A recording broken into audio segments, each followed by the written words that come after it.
Okay, now you're a trainer.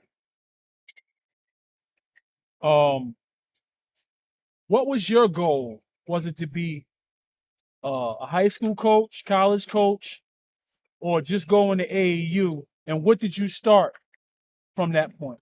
Well, it was never my intention to be a college coach. It was never my intention to be a high school coach. I'm not political. I'm for the kids 100%.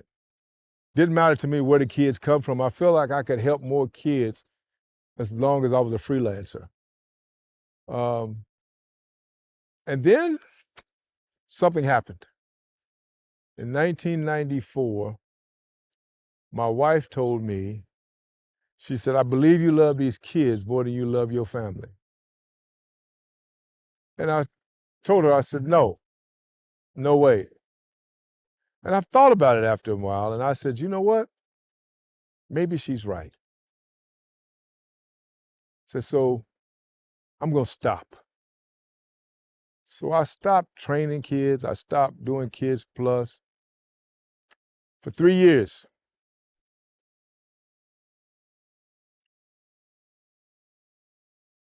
All of a sudden, it wasn't even 3 years, I'm sorry, it was 2 years. I was going to work one morning. I was on my way to New York City. I left out of the house. I was going down 516, and a car pulled down in front of me. I was running 65 miles an hour. I had time to hit the brakes, but not time to stop. I had an accident. I went through the windshield. My head was all cut up. Had 7 vertebrae knocked out of place in my neck, 11 in my back. Had my right arm crushed, left leg bruised up, busted up.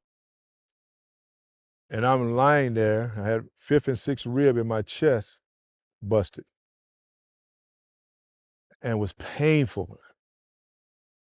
And I thought, like, you know what? I'm having a heart attack. I said, okay, God, if you're ready for me, I'm ready for you. And I heard this person say, hold on, they're coming, they're coming, they're coming. And it felt like she was wiping my face. And then I heard her say, he's here. And I got as cold as I ever gotten in my life. I never saw his face. He said, you're never ready for me. I had to slow you down so you could hear me. You're not doing what I have you to do. I said, wow. If you're not happy with me, I'm not ready to go. So I said, if you let me go back, I'll do what you have me to do. I said, what is it you want me to do? He said, you know what it is to do. He said, I'll let you go back as long as you're doing what I have you to do. And I came back. My wife came to the hospital. They didn't think I was living. She said, they saw the car. There's no way you're living. Blood was everywhere. When I came in, they came in, I just raised up and said, hey, how you doing? And my daughter just froze. Everybody froze. And she ran and jumped on me. And Neil jumped on me. And my wife was just sitting there in amazement because they thought I was dead. And I came home, and could barely walk. And I had a conversation with my wife. I said, listen, it's probably going to be the end of us. Could very well be. But I got to go back doing what thus saith the Lord. And that is, I know my mission right now is to be a trainer and an educator of youth. That's my calling. I thought he wanted me to be a pastor. So in the time that I stopped training athletes, I started studying the Bible. And I became a walking deacon, and I'm headed for the pulpit. And he shut me down. That's not your calling. So at that moment, from that accident, I realized what my calling was. So I'm painting one night. Pain is excruciating in my neck. I'm hurting so bad. And I received a visit. That visit came, and there was an old hand that put a hand over my forehead, took my head up, picked it up in her hand, and pulled it. And then turned it left, then turned it right, and then pulled it again. And then patted me on the forehead. And at the meantime, I'm screaming and hollering, and it's cold, and there's nothing coming out. So I get up the next morning, and I'm moving a lot better. I was going to the chiropractor. My wife said, you're walking a lot better. I said, yeah, I feel a lot better. I go to the chiropractor 2 days later, and the chiropractor sees me walk in, and he says, let's get an x-ray. So he put an x-ray of my spine.